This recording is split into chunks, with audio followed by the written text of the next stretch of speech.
Yeah, just checking. Waking up everybody. Really? Yeah, be quiet, you're waking us up.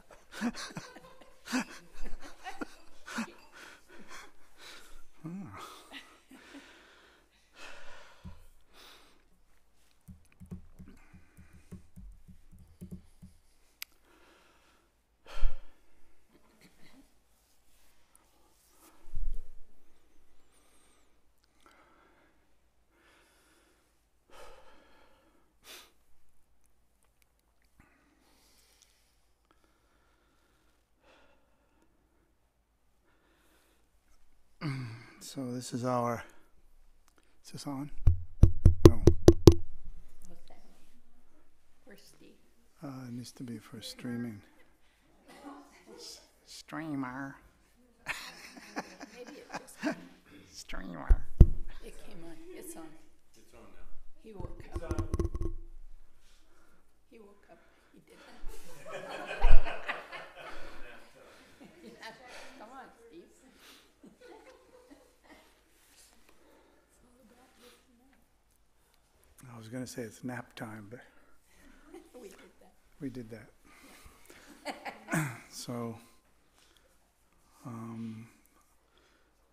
this is our time for clarification, ideally, to raise questions and things and clarify issues around the practice and our experiences around it. So anything that you have on your mind that you'd like to raise, now is a good time.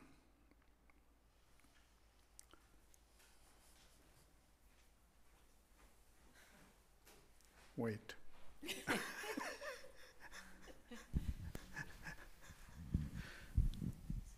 Thank you.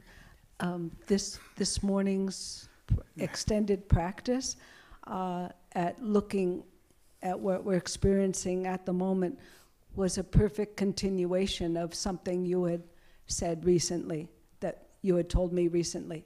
So it was, I welcome the chance to practice that. I don't know if this is a question and rather than asking for help. The practice of just looking at what we're experiencing and then after that so quickly rushes in the words and the labels and the story, and then trying to drop and just experience, and then the words and labels story rushes in again. Other than practicing over and over and over, do you have some suggestions for helping stop the flow of concept, the words? Well, what comes to mind is the question, why would you want to do that? Because you told me to. No, I think there's just a little misunderstanding there. So,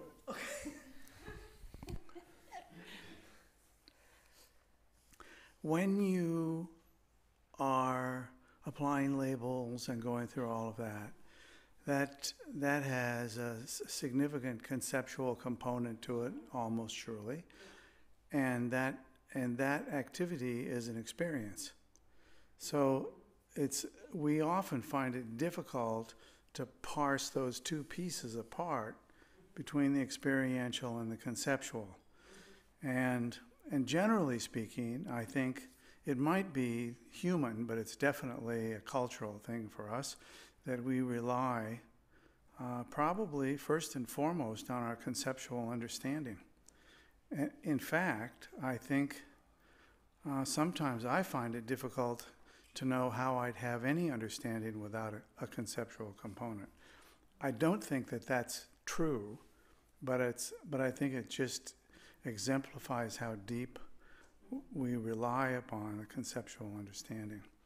So I wouldn't say that you want to get rid of the conceptual any more than you would want to get rid of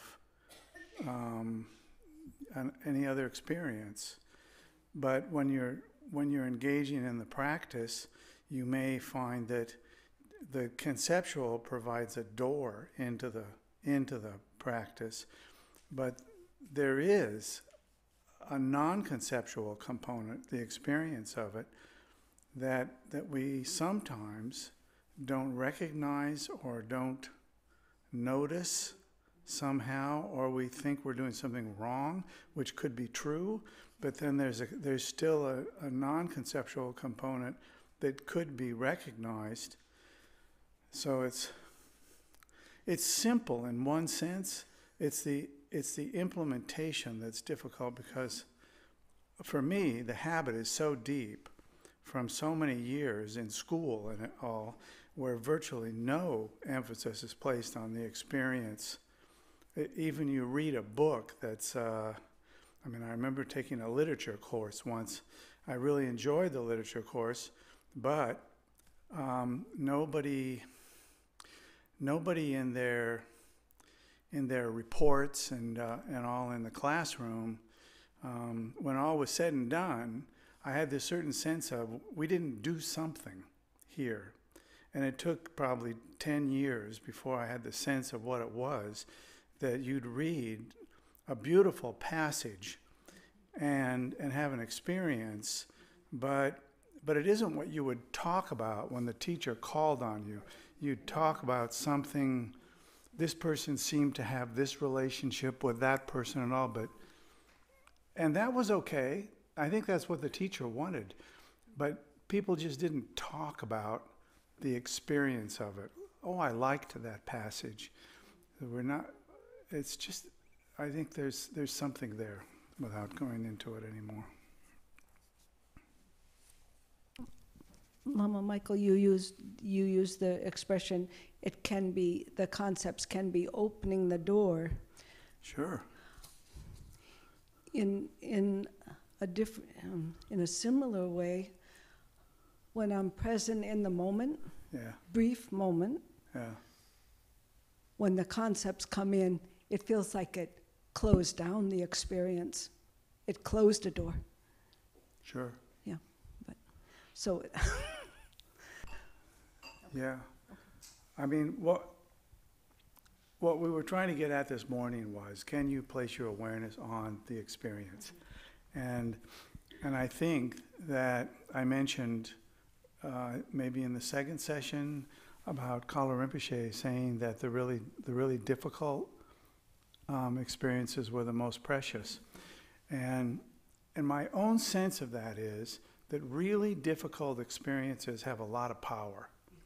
We want to get away from them. That's very powerful. We want to grapple with them, and they have a lot of power. It's kind of like wrestling with a tiger or something. And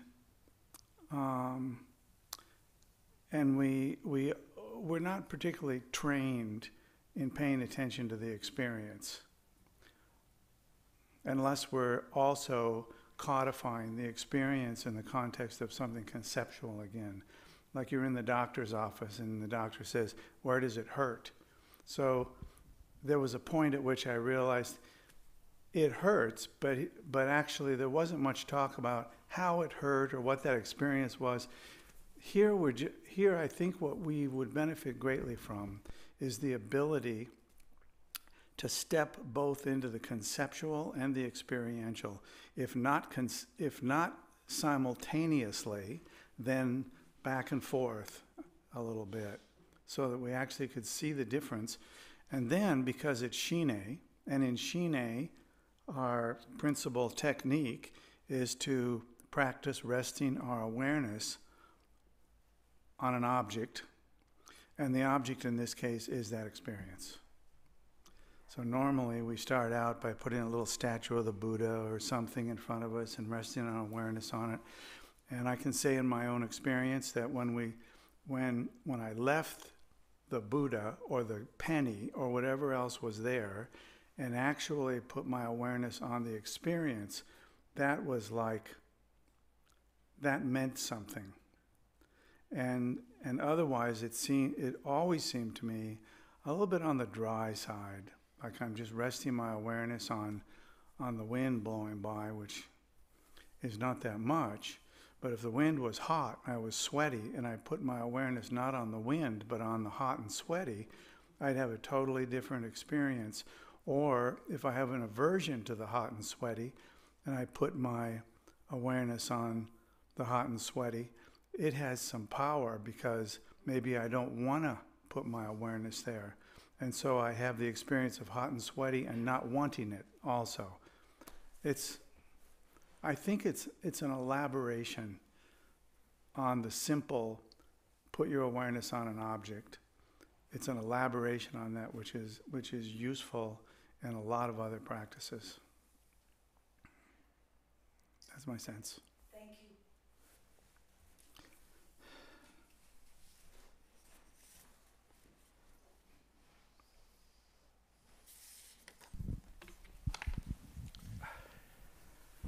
I'm over here. First, I have a confession, and that is that my experience today and since last night has been grasping at how to formulate this question. Something wrong. And There we go. Oh, is that what it is? my mind was grasping this question so tightly that I decided I had to just let it go and not ask the question. But I can't let it go. I think the only way I can is by asking it. So you have focused with regard to observing our experience mainly in the present moment, but you also mentioned past experience in the form of memory, and you mentioned thoughts about the next experience. So we can segregate experience in these time dimensions, and there's a variable degree of porosity between them.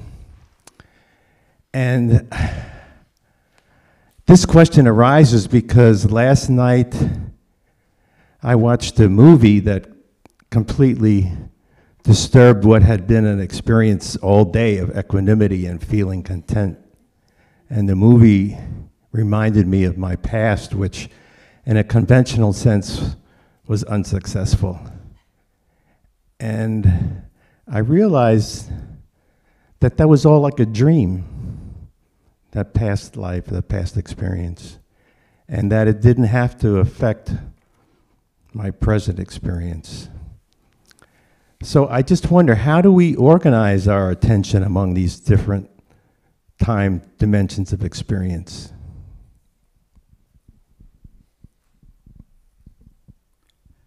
You mean like alphabetically?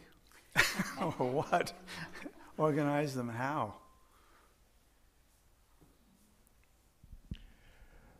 Well, you spoke primarily about focusing on your present experience, but for example,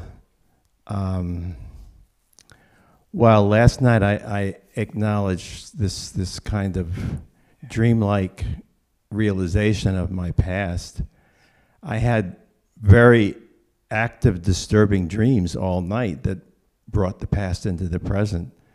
And it's really possible to segregate those dimensions sometimes. Sometimes you need to look at them. Yeah.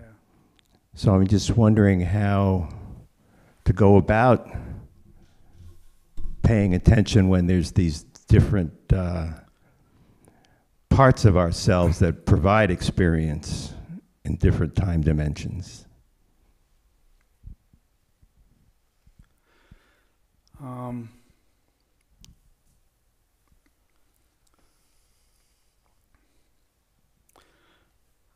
My intention this morning was to simplify this thing, so I didn't mean to kind of joke at your thing by saying alphabetically, but what I meant instead, and actually it took me a few moments to actually realize what I meant by that, is the truth, and that was that organizing those experiences was back in the conceptual. We're back in that place. And sometimes we do that because it's more comfortable to think of those experiences in a conceptual way, whereas experientially, often it doesn't have a clear resolution or a clear understanding. But if I don't like you, for example, and you say something to me that hurts me, I can easily categorize it as, well, of course, he would say that. I could just write it off. And that is a conceptual move, but instantly it also becomes an experience.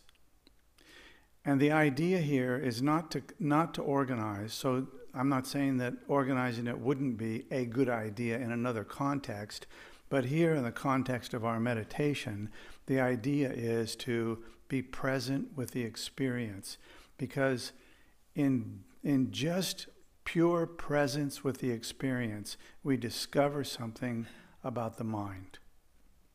If we fall back into the conceptual, then we're going to discover the conceptual things that we already know how to discover. In essence, I think that's a valid point. And from moving into the experiential, then we're also doing what we're going to have to do in order to come up to the place where we not only experience the nature of mind, but we recognize that we're experiencing it. So that's a piece of it. Both of those are non-conceptual, at least ideally. Thank you.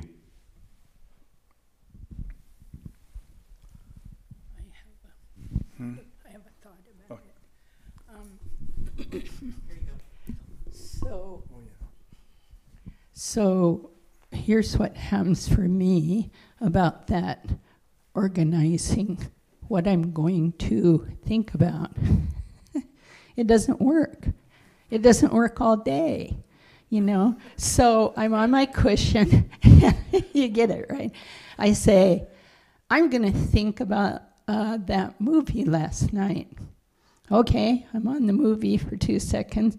What's that sound? Someone's cell phone's going on. Oh, it's too hot in here. It's too cold in here. So the point is, it's all your mind. My mind, your mind. And we have this idea, I'm thinking about the past now, but you're doing it in the present. Every memory that you have is happening right now in your mind. Do you see what I'm saying? It's not happening out there, but it's happening. So when it sounded a little like you were trying to organize it by time, like the movie, then the thing get kicked off, and then in the present you're having something.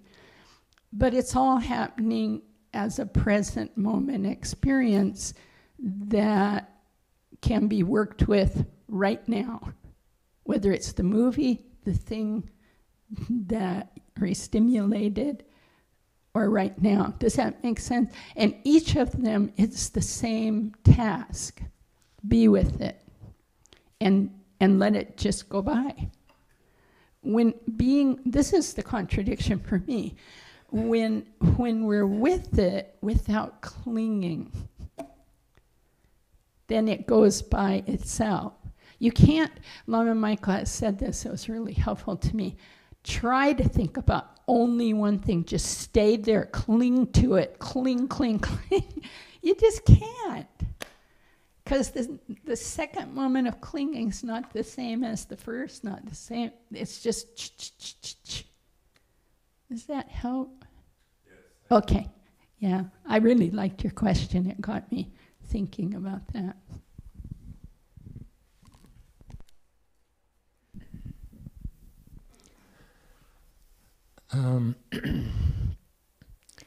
So I'm just trying to process some of what you said this morning and understand it, and I have a couple other conceptual categories that I want to know how it fits in. I've encountered, it sounded to me like you were talking to some extent about turning inward as opposed to outward, perhaps when we're kind of stopping to be with our experience. We're kind of turning inward in a way rather than outward. And then I get confused sometimes if we're turning inward to have that as a focus of the meditation. There's different aspects of inward. I think your wording was we put our awareness on the experience. But I've also heard the instruction putting the focus of our meditation on the awareness of the experience. And I'm just a little confused or wondering if there's a distinction that's important to be made there, or if it's all part of turning inward as the focus of the meditation.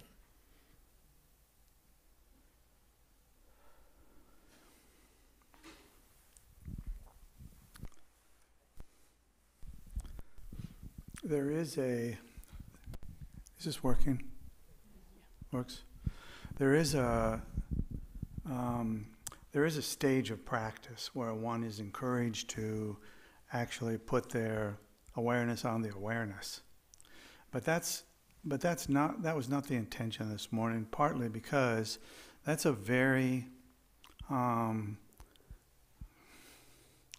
of rarefied approach, which at some point we have to do. But first, the ability to just be present with an experience without trying to hold on to it or push it away or modify it or understand it conceptually. Just, it's kind of like there's situations where we do this naturally. Like if you listen to a certain piece of music, you may utterly shut off the conceptual and just have the experience. On the other hand, if you're maybe a musician and you know that piece of music, you might be judging the performer or doing some other thing, in which case you've stepped out of that place. But probably most, if not all of us, have had the experience of hearing a piece of music that, and best maybe also if it does not have a language component to it. It's just music. It's like an instrument of some kind. And we feel transported in the moment of listening to it. So I think if we were to make this comparison, we would say what we're shooting for is, when Kala Rinpoche said, the really difficult emotional experiences are the really precious ones. Those are the important ones. I remember for some weeks feeling, maybe longer than that, feeling befuddled by it. Like, why would it be like? There wasn't much explanation. But I think at this point it seems clear. Like, the idea is, as we mentioned earlier, like you receive an experience and you accept it as a gift, even if it's painful, even if it's beautiful and wonderful and exciting.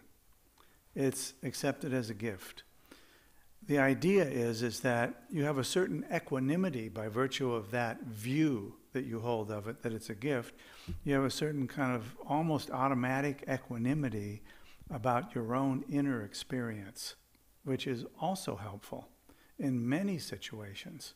Like, for example, if you were dying, to have a certain equanimity about your experience would be extremely helpful. So I don't know if that addresses your... It does, thank you. All right.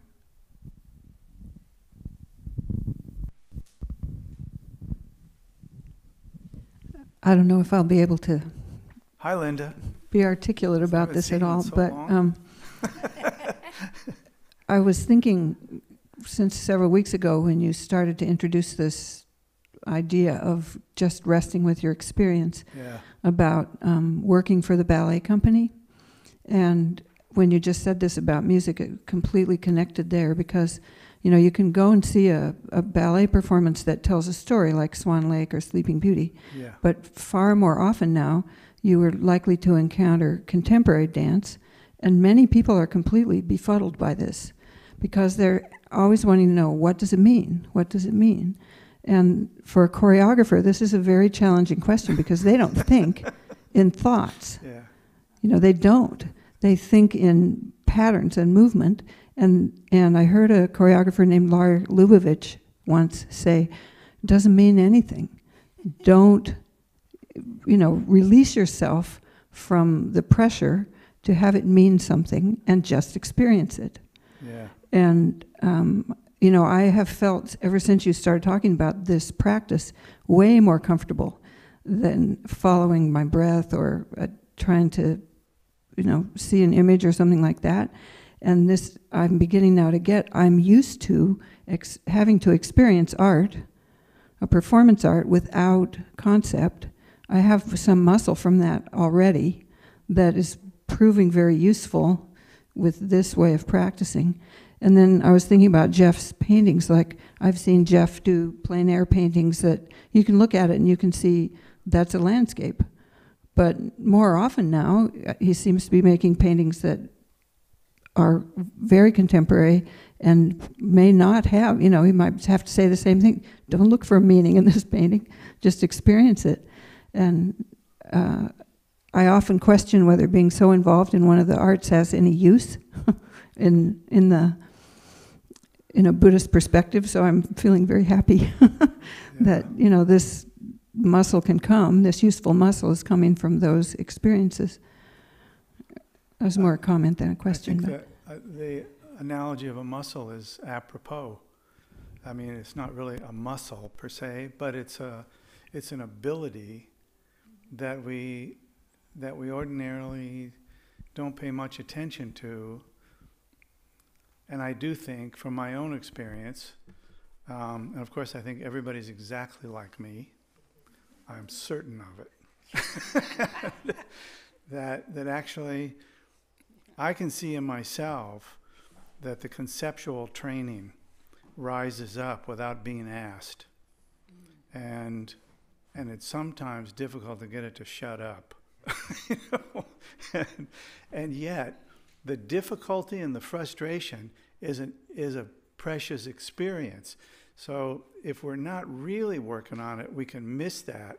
We just throw that out as if that's not relevant, when in fact, the most precious piece of it is the railing against the thing that we think that everything would be better if we didn't have the conceptual piece, is clearly just going back to the conceptual piece. It's just, we've tricked ourselves again.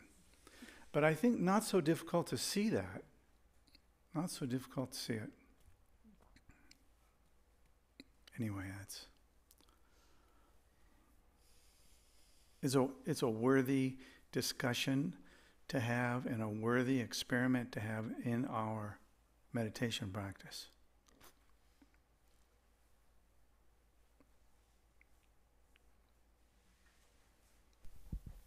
Linda, yeah.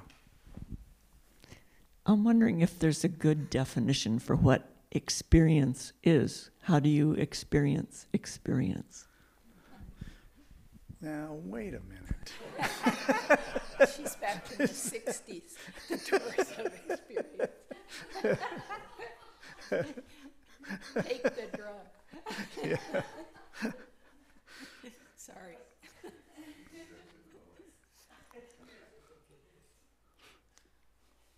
I'm having a befuddled experience for saying that. Would you take a shot at asking that same making that same statement in the question in slightly different words?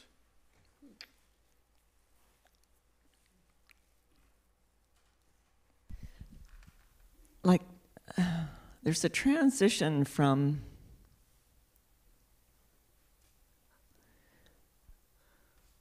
thinking about things and having a story in my head and just kind of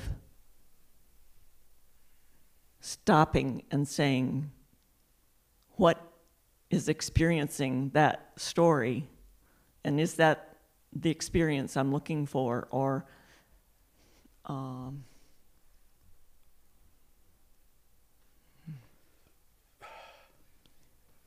like kind of going from something out there, like I'm gathering information, to just being in this space in the present moment and being aware of my thoughts rather than actively thinking. I don't know. I'm trying to figure it out, obviously.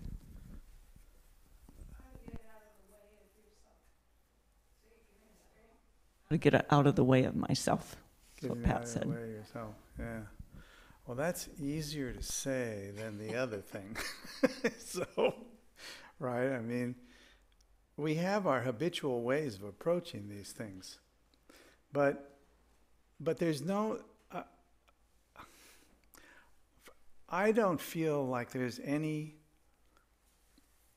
need to reject that conceptual piece that you're talking about, because the conceptual piece is often triggered by the emotional experience. I'm putting emotion on it not as a thing that strengthens it, but just as an experience as opposed to a conceptual. And those things also we've got to recognize they are not so finely divided like there's a brick wall between them. But so there's maybe a lot more nuanced than that. So I often go back to this place of the man in the street approaching the Buddha and saying, "What's the difference between you and me?" And the Buddha says, "There isn't any. You also are fully in possession of the awakened mind. The only difference between you and I is I recognize it, you don't." What? Well, you may not recognize the experience. So I think the use of the word of recognize it was an important piece. The Buddha recognizes that awakened mind, and he's just saying to the man in the street, well, you have the same awakened mind. It's no better than mine, no different really. The difference isn't in the quality of that awakened mind. The difference is in whether or not you recognize it. And the clear inference there also, if one cares to make it, I think, is that we all have that awakened mind.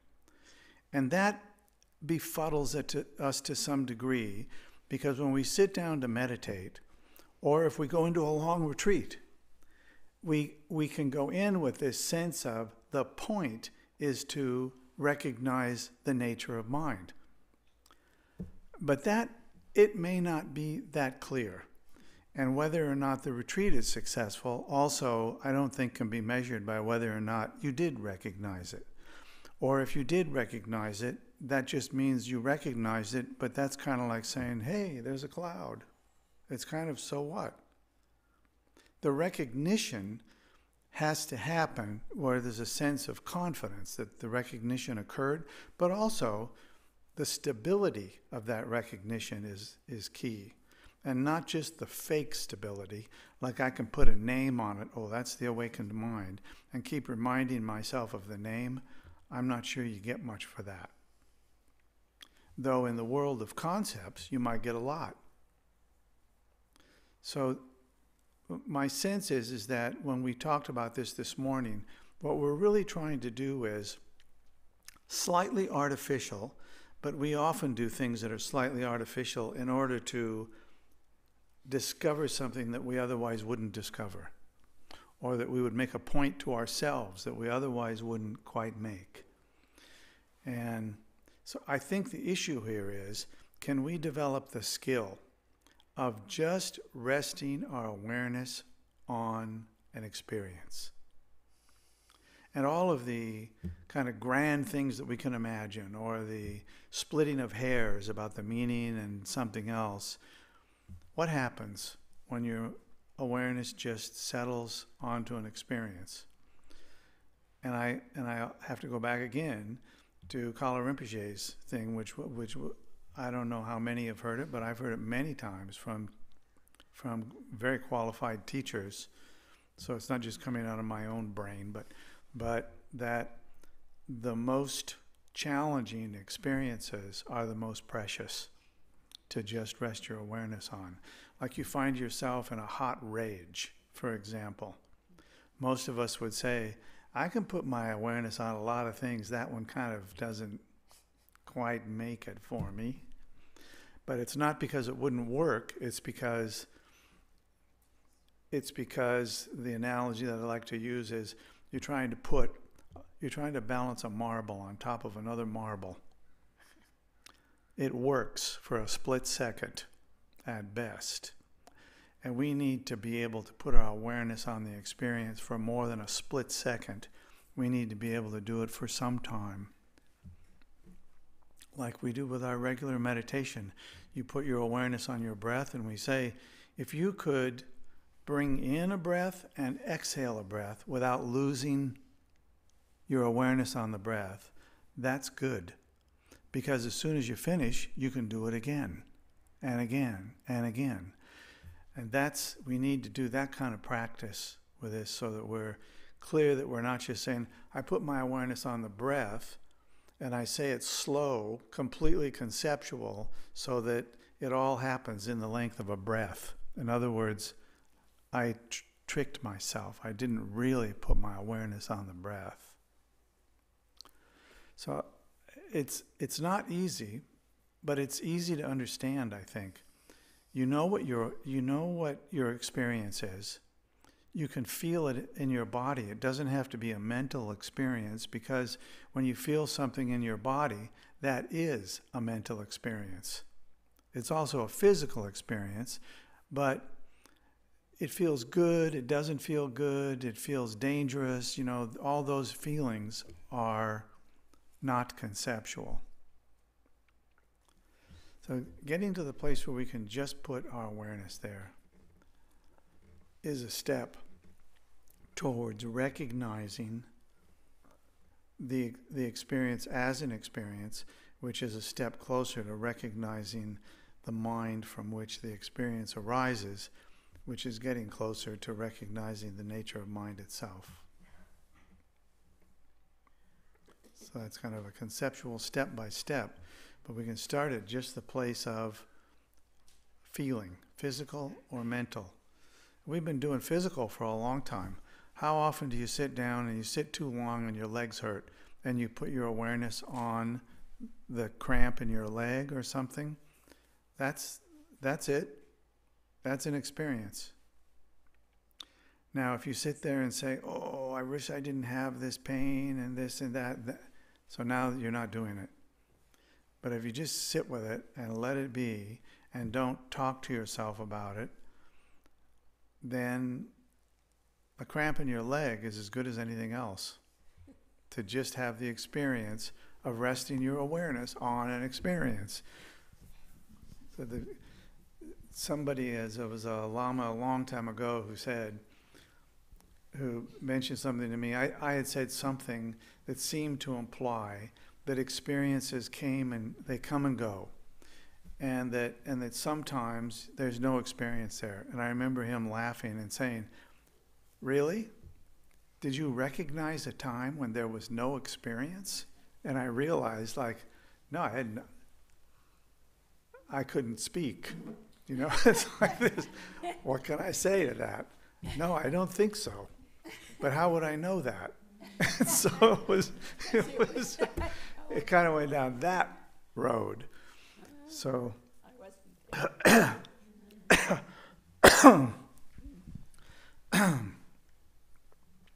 his remark after that was that the nature of mind is such that there is no end to experiences. They never stop. Which is why in the beginning today we started with, we're not trying to clear the mind of any thought, any feeling, any experience at all. because it looks like there isn't any such thing as not having any thoughts, any feelings, any experiences. The closest I can think of is you're dead. And the truth is that from a classical perspective, we would have to say, no, that actually doesn't do it either. It's like, so that pretty much closes the loop. It's like, you can't have a no experience situation. We're not looking for that. We're looking for, in this practice of shamatha, we're looking for the ability to rest the awareness, no matter whether there's no thoughts, a lot of thoughts, whatever. We're not concerned with not having anything in the mind, which is a good thing since it appears there isn't such a state. We're concerned about not being distracted and carried away and being like we just fell into the waves in the ocean and we're just being tossed about everywhere when actually all we wanted to do was go for a swim. So we want to be able to swim, in this case, in the turmoil in the mind. Because when we can do that, we feel settled, which is a good start. Does that make sense? I suppose I should say, no one said it had to make sense, but.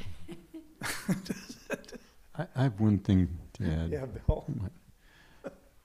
We for practical reasons, make a distinction between conceptual and experiential. Yeah. But in the process, we can also confuse matters too. The thing about, because having concepts is in fact just another experience. That's completely obvious, or it should be. Yeah. But it sounds like it's not. It sounds like there's thoughts and then there's experience and there's concept and their experience. The problem that we get into is if you take language as though it's some kind of very crude mathematical system, where there are not that many variables and everything kind of gets stuffed into these very limited equations, and then you get lost in the beauty of this very crude equation. But we've actually made our internal language very sophisticated, so we get lost in the internal equations and the sense of it, and we can't actually see that as a domain of experience either. And that's actually, it's that there's a whole element of practice of resting the awareness on the flow of thoughts, but it's so easy to get sucked into the inside of the logic, into that crude equation system, that it's not an easy place to start. So for practical reasons, we say lost in thought. Lost in thought. Yeah, that's probably a better way of to say it. We're lost in thoughts. Yeah, that's just about 3 blocks from here. Yeah, but all those things. Any way that we talk about it can eventually become exceptionally confusing. Yeah. One thing, and this is all reminding me of something said here a number of times, is words will get us sort of somewhere towards, and then they will take us away. Isn't that Bokar Rinpoche, or No, who is it? I said that to you once. Oh, say it again. Say it again. You can explain things up to a point, but once you get to a certain point, you'd better stop, because the more you explain, you'll just kind of be like driving right on by and going off to farther away. Trying to define experience, which is a great question, would be words, which would not be going towards it. Well, it would be an experience, maybe of frustration, perhaps. I think that we're often, the experience is too subtle for us. And so we find ourselves a little bit flummoxed. But what occurs to me is, a couple of days ago, I was at home and I was thinking about today's thing. And and there was this guy next door who suddenly was running a chainsaw. And I mean, it was like 30 feet away. And I remember I said to Tara, I said, who's cutting a tree down around here? Like, it sounds like it's right next door.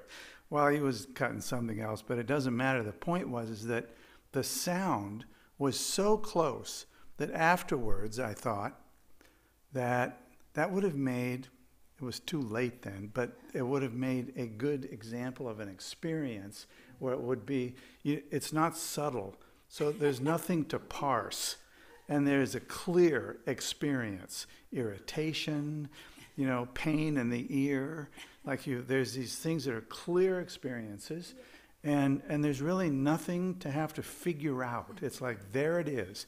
So then can you just kind of rest in it? You don't know whether the guy's going to run the chainsaw for another 30 seconds or another 30 minutes or what. And all those things, not so hard, just put them aside and just have this experience. And occasionally you hear yourself saying, really irritating. And you've just kind of stepped out of it and spent some time annotating it and saying what it is.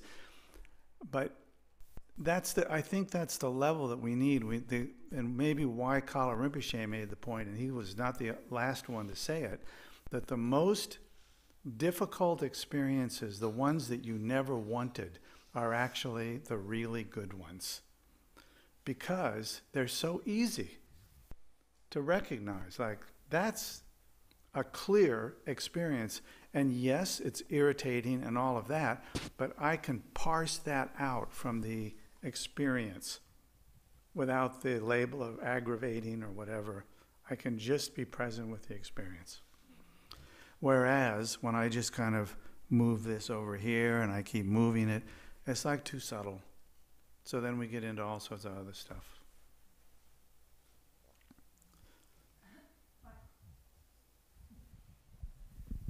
So I recently had one of those very upsetting experiences, which I really want to mine for the gold, and stay aware of it.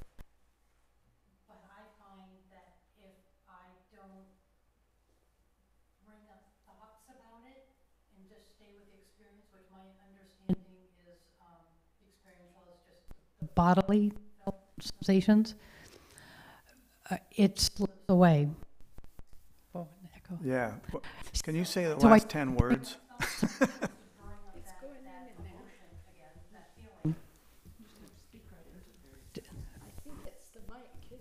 It's Put my lips to it. Okay, just to get real close.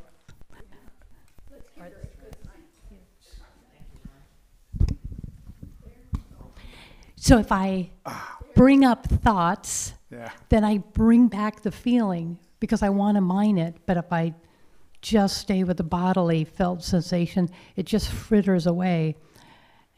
And my understanding, my fritters thought away? is that it's frittering away because there's a big part of me that doesn't want to go there. The experience. I don't know if I'm making sense. You want to go? You want to not go there because the experience is unpleasant? Yeah, the experience is very painful, but a part of me does want to go there. Yeah. So I'm wondering, I guess I'm asking, is it okay to go purposely into the conceptual and bring up thoughts to bring back that emotion so I've got an experiential feeling to stay with? And as that other part of me that wants to avoid it, Yeah. wants to just slide away from it, Yes. say, no, let's go back to that feeling, which means grabbing some thoughts that bring the feeling back. Yeah. That's not bad. There's a little problem with it. And there's actually 2 or 3. Well, it's not really a problem. It's more like there's a nuance there that I think is important. One is that whatever it is that makes you not want to have that experience is kind of like one of those magnets that you put on your refrigerator and it kind of rips it out of your hand and you can't get it off the refrigerator. The value of this is that you don't have to try to have that experience that you're trying to see because it's strong enough on its own without you supporting it. And that may be too much depending upon the particular experience, but if you can do that and you can just like place your awareness there, kind of like putting the marble on top of the marble, you put your experience on, or your awareness on the experience, and it rolls off, you just do it again. And each time you do it, you're moving in the direction of being able to stabilize your awareness a little bit on that experience. And two things happen. One is, and this one is like, I think, key.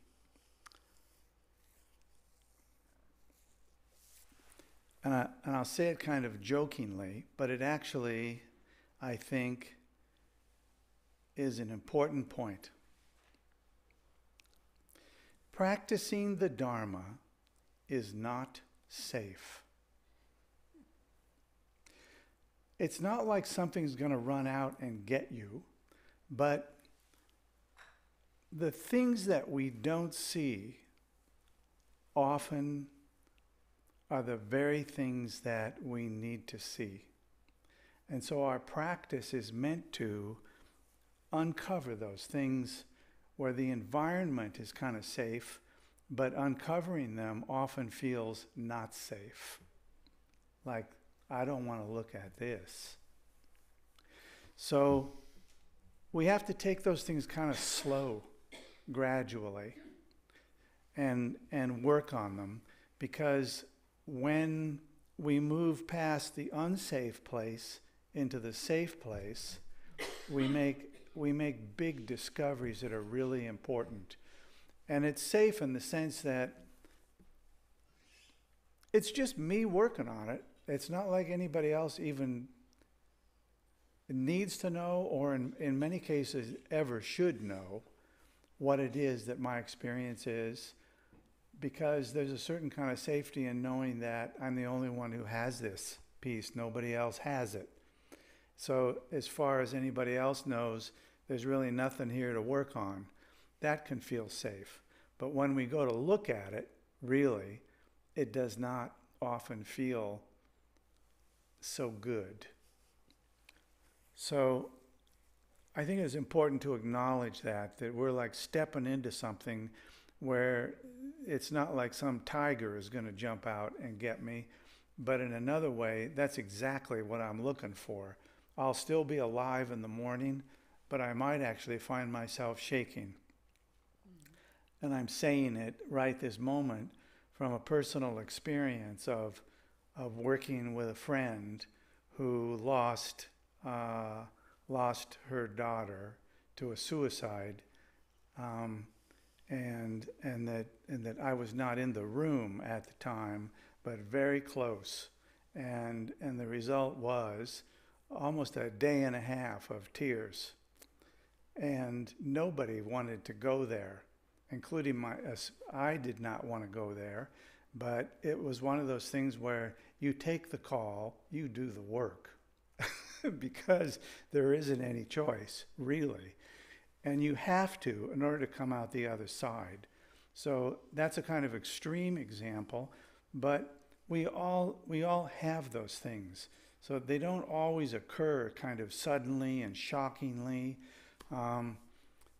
And the point of the practice of placing our awareness on the experience itself is that we actually don't get to control the experience. So the issue isn't, am I going to be able to make this a good experience? There are some experiences that you're going to carry with you your whole life. It's not going to go away. And in the case that I just mentioned, the mother said, I never want it to go away. So there's that too. So it's still valuable from a Dharma perspective and from our meditation perspective to be able to place our awareness on that experience. and the memory of the experience, I think this is the second point. It's good to develop the habit that no experience ever occurs twice. I see you pondering that. I don't get that. Yeah, that figures. That's where we are. We often say, that anger is back again today, or that sadness is back again today. There's a lot of benefit in recognizing, and I'm not saying pretending or holding the view that, I think there's a lot of benefit to recognizing that it never happens that way. We never have the same experience twice. It's always fresh. It may appear like it has a face and a head and ears and a mouth and all that stuff in a certain way, or it has a certain kind of intensity, but it is a brand new experience. When we make it the same old experience, we are cementing ourselves into that place. The experience is not doing that. We do that with it. So coming at it from the perspective of, this is a brand new experience. And even though the person who took their life yesterday, I might want to say, here it is again today, the example is good because, no, you wouldn't say it happened again today. It just happened yesterday. But the feeling of despair and grief feels like it's just continuous from yesterday. But we have to say that every time that you recognize that experience in any way at all in the moment, it's a brand new experience. And even just holding that view is a relief, because you realize that it also is changing every moment that we have that experience. It's like a breath of air blowing by. It's not the same breath that blew by yesterday, even if it feels similar. We wouldn't say, oh, there's that breath of hot air again. So in the same way, all the experiences that we have, developing a kind of ability to see that all of those experiences are fresh. And the word fresh is in one of our liturgies.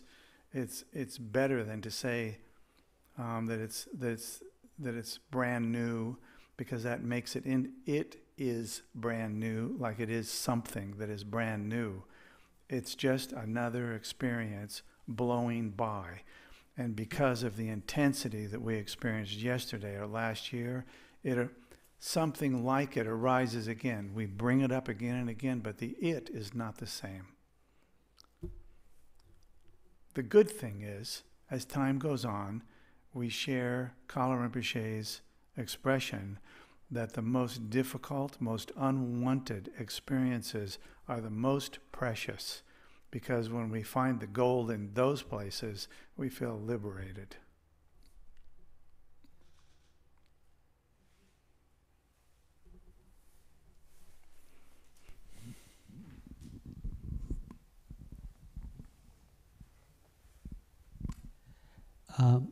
I want to go to Linda's question, Lama Michael. Who's? Linda's question? Oh, Linda's question. Okay. Yeah. That Linda. We have so many Lindas.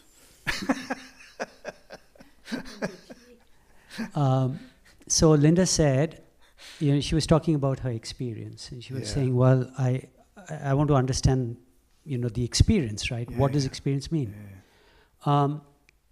So at least for myself, when Lama Michael, gives an instruction, right, I just, go ahead and I proceed and I do what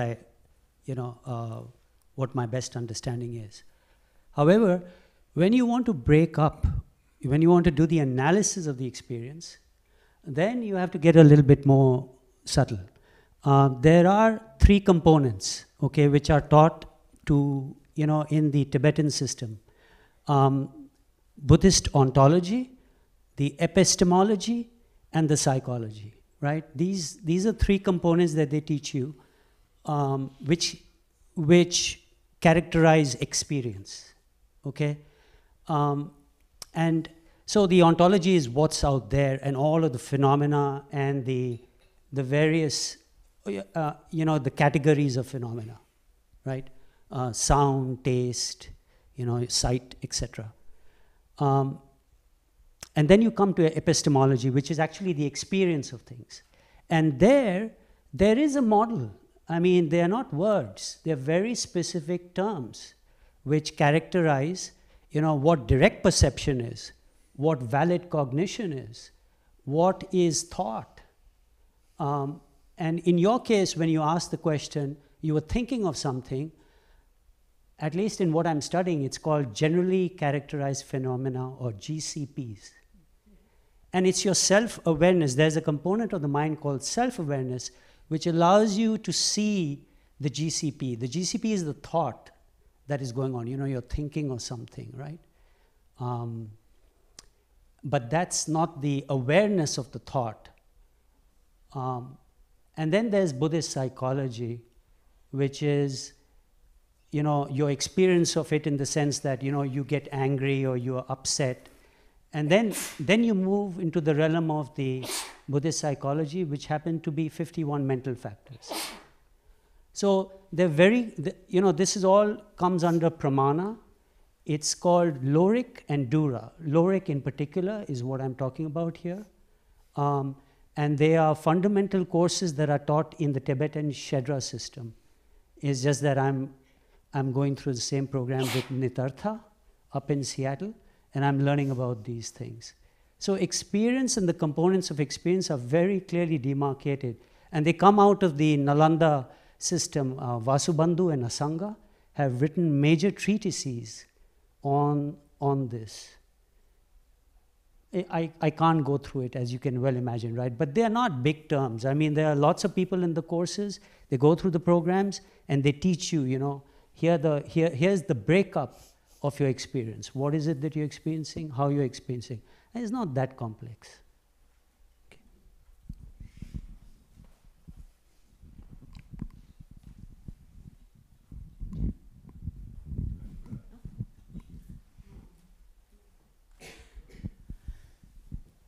So Lama Michael, when you were, is it on?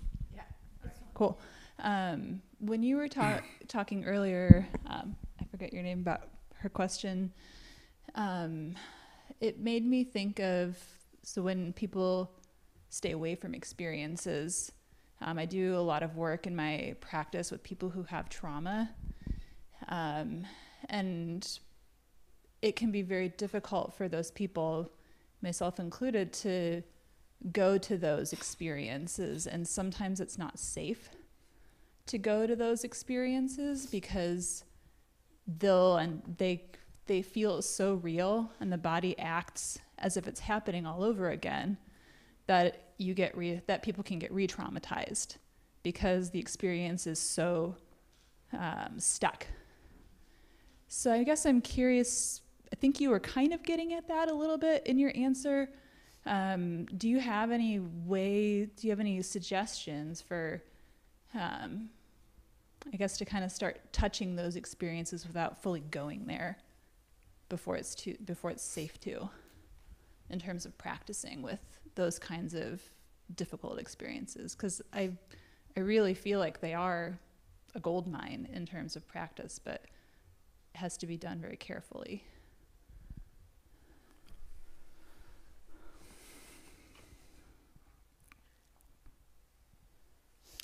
Yeah, I think they're definitely gold mines, and in a conversation with somebody a couple of weeks ago, it's funny. It's in the context of feeling safe.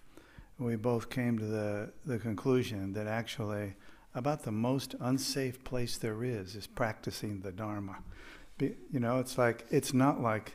It's not like your friends and Dharma brothers and sisters are going to come after you with knives or something, but it's more just like oftentimes we find ourselves inadvertently and even unconsciously going into places we would not have chosen to go. So I find that interesting, partly because partly because I'm not entirely sure that I've ever had that experience. So from a conceptual side, I can kind of get the no safety thing, but I'm not entire. I mean, there's been things that I've looked at that I didn't want to look at, but they were not. That's not the nature of my trauma. My trauma, I'm happy to look at because it's not something that is currently threatening. So I'm not entirely kind of one with you on it and able to know what it is that we're talking about. But I do get it that we can go into places and inadvertently trigger memories of things that make us feel like we don't want to be there.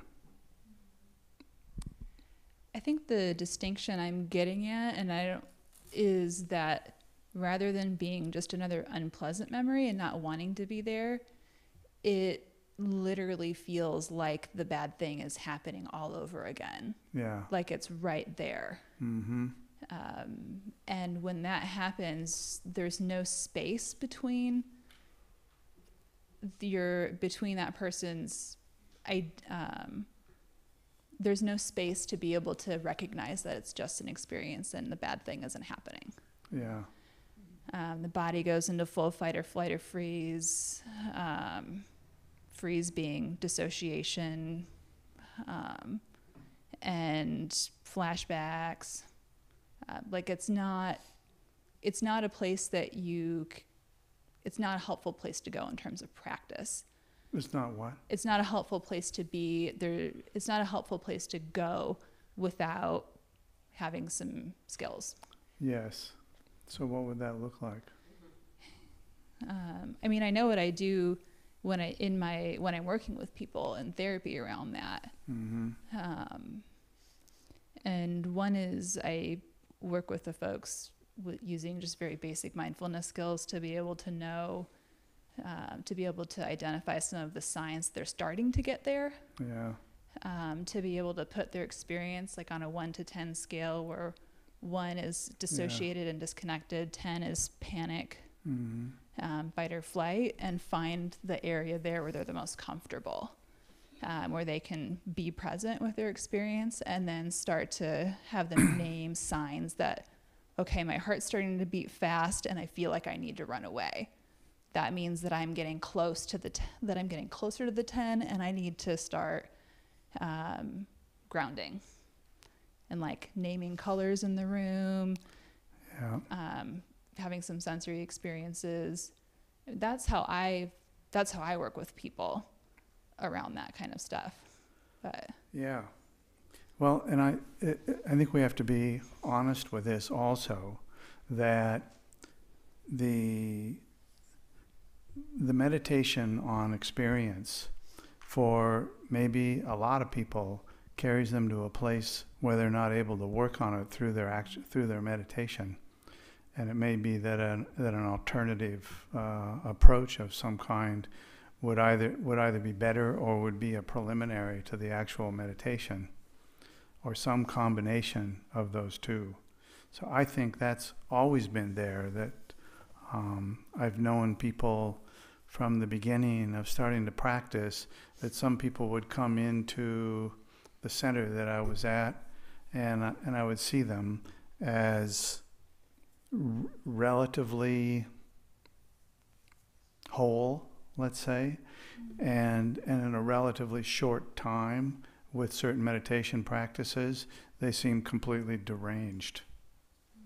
So I think we have to, and that was not doing anything like what we're talking about now. This was doing something, an esoteric practice, but something that normally you would say, actually they didn't have any understanding of it anyway, but they just brought in their own projection around it and manifested it.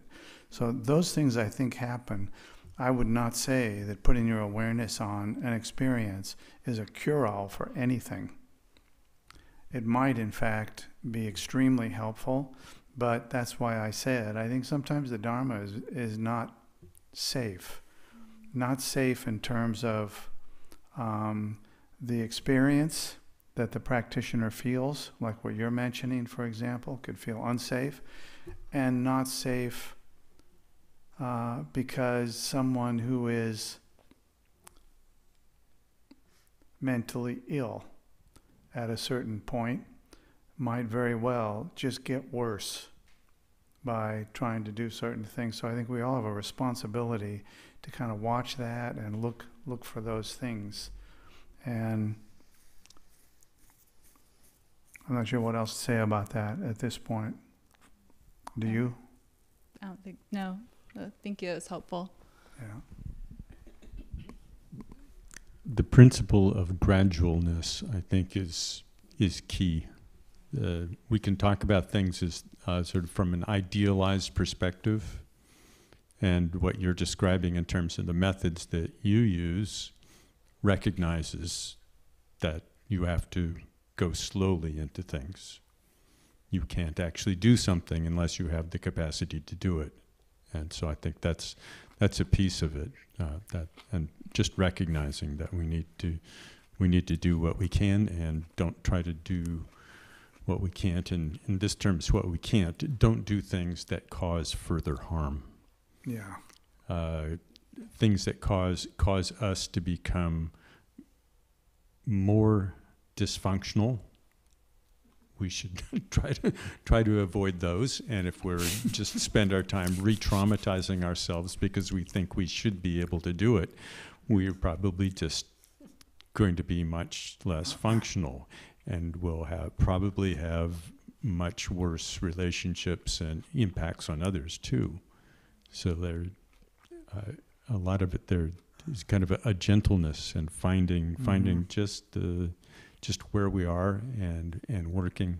There's always a matter of kind of opening our capacity from where we are. And that's something that's true when we think about Buddhism as a path. That's, if we go back to the word path, then a path is something you take step by step.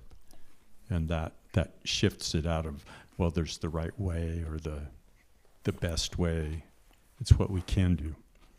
I think that's important. I would just say that one other thing is always framing it in refuge, the four immeasurables, that gives the container to do this kind of thing. So if we only do the experience thing, and we don't have the container of refuge, bodhicitta, four immeasurables, four thoughts, not really Dharma, it's something else. Okay? Which is the gradual way. Is that all right? We'll continue, right? Well, it's like I think it's a direction that's worthy of our effort to experiment with and work with carefully, and see what we can do in that way. But I think we also know enough that you can't just like go into it headstrong without ending up damaging people. That's true pretty much of meditation in general, not just this approach. It's like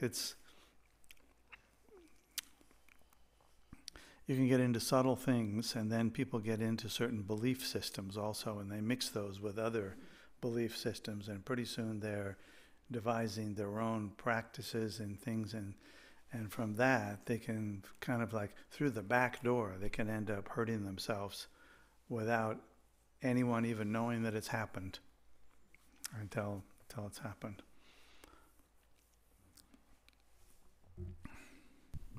Earlier I offered the analogy of language as kind of a crude system of equations with limited variables and limited possibilities.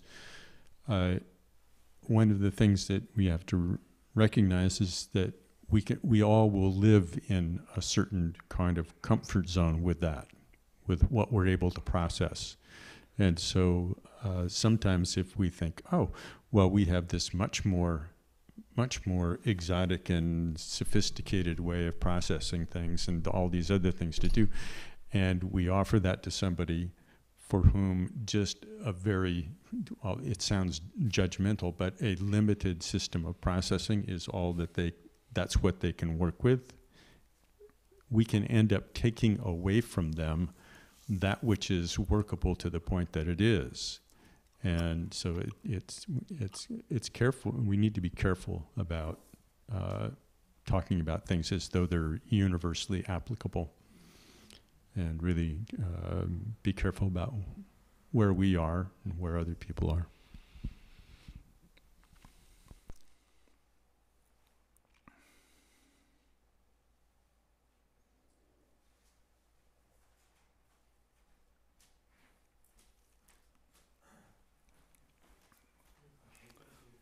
Okay, this is last one, and then we have to finish our meditation. And Well, if this is the last one, then it better have be a break. good Yeah, one. we'll do that. Michael, I'm quite confused now.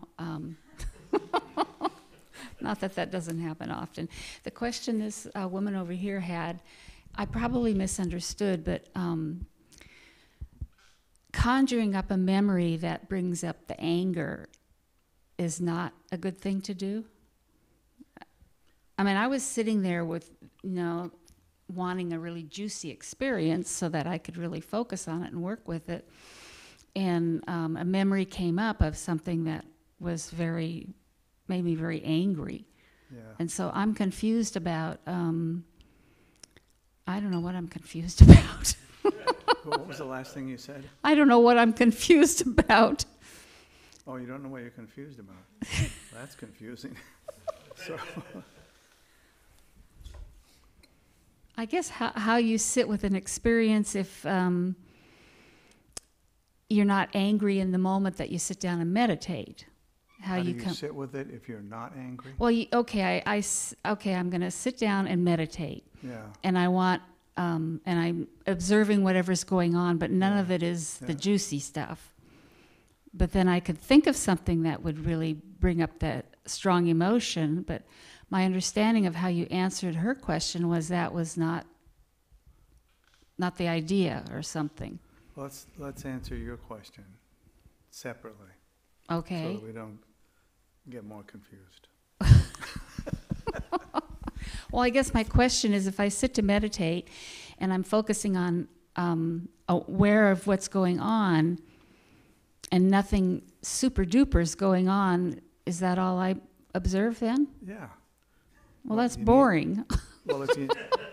That's boring. Yeah. And that's really disappointing. So there you go. You got it. Okay. Great. I mean, what were you looking for?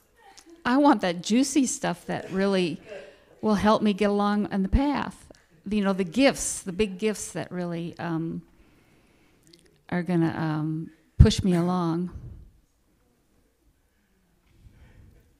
I want progress.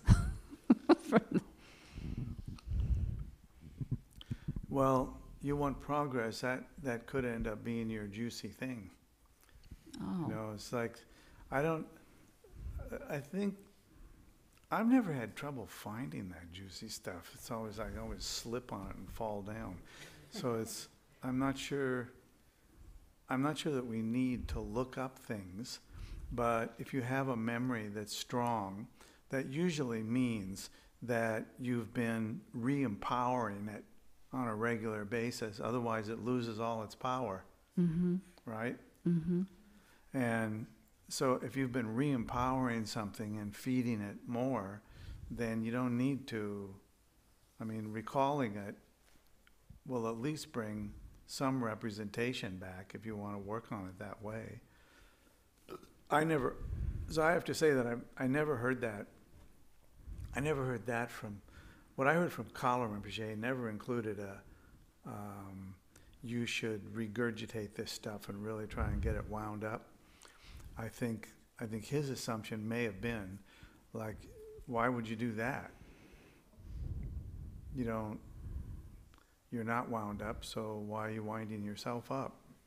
I think might have been his statement, but he was talking primarily about a situation occurs and you're a Dharma practitioner and you have the tools to work with it, that is still not enough. You have to be willing to actually work with it, which in the case that he was using then was putting awareness directly on the experience.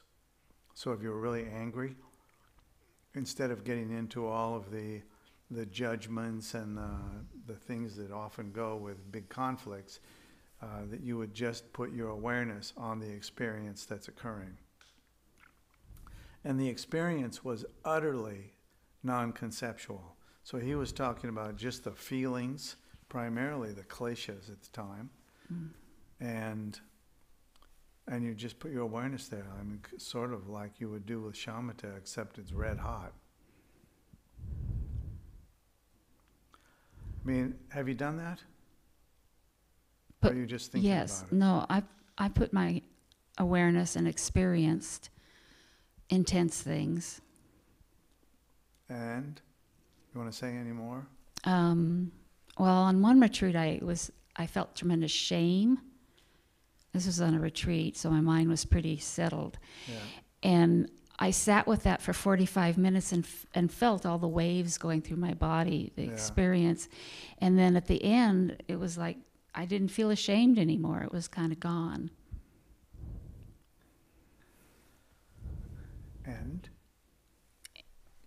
And I don't know what. So maybe that's good. I mean, so far you've listed at least two things that are a benefit from that, and there could be more. Two things are, you lost shame. I mean, how good is that? That's pretty good. That was a big one. Yeah, and secondly, what was the second one? You named a second one. No, I just talked about the shame. Oh, I see. I watched it, and I watched the whole process for the time we sat. How long did that take? It was a 45-minute sit. Yeah. Well, I mean,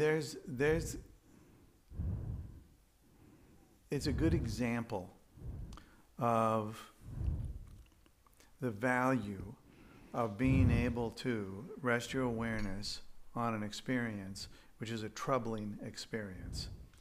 And again, I think it's clear that the point was made. The troubling experiences are the ones that bear big fruit. You know, it's you had hoped that the day would be slightly cooler than today, and it was warmer and slightly uncomfortable. You can put your awareness on that experience, but it doesn't bear much fruit. Mm-hmm. So we naturally, if we discover a way to work with difficult situations, we want to implement it. I mean, most people would want to get on it and do something with it. But of course, in the midst of putting your awareness on those difficult situations, it often dredges up other difficult situations. So you find yourself sometimes in a loop that just doesn't want to go away. The good thing is that if you found it an inspiration to put your awareness on the sensation of shame, and the shame disappeared, you would feel inspired the next time. You might not just say, oh, this damn thing again, now I got to do this. You might have been more willing to understand that it's not the same thing, that it's something new. And furthermore, there was insight garnered by virtue of working with it in this way. So you might feel inspired to work on it again. You might even feel like, cool, here it is again. Or here is something like that again. So I'll apply it again. So there's an opportunity to work there. And I think what we would normally say is a fairly high level of working with your Dharma practice. I'm not sure what else there is there at this point, though there's lots of practices. We've just been working today on putting one's awareness on an experience. So, and it's interesting, I think a number of people then have raised the issue of fairly strong experiences, and maybe experiences that have been difficult to work through. So putting one's awareness on it is almost like a prerequisite to going really deep into it. But it sounds like maybe you did that. So in that case, sometimes you can reinvigorate that negative thing and basically like kind of inject those experiences into your body again, I think, for want of a better phrase, that you have the experiences again, maybe not so strong, and you can once again put your awareness on the experience. Okay. I don't know. I think because you're close here, there's an opportunity to explore it over and over in more depth. Talk through it with anyone, you know, in the community that you feel like doing that with is also maybe helpful.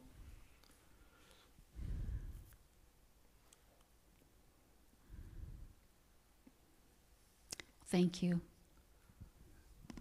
I think we're coming to the end of our discussion. And so we're going to do some practice and bring ourselves to a close for the day. We're going to have a break first. Oh, we're going to do a break first? Yeah. I think so. I think that's a good idea. Yeah. Break. Break. Break. Some of us need a break. Dedicate. Dedicate. Just in case you die. Give them a break. By this virtue may I quickly realize Mahamudra and establish all beings without exception in this state.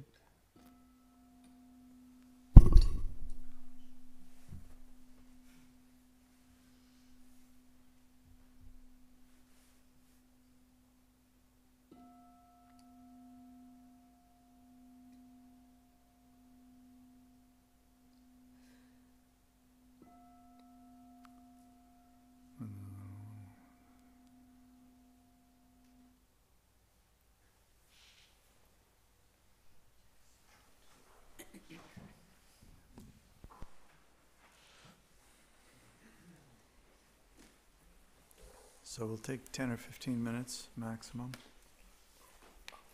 Can we have the aspiration of Mahamudra before we leave? Yeah, you can have them anytime you want. You bet. Why would you ever give those up? You could get them out or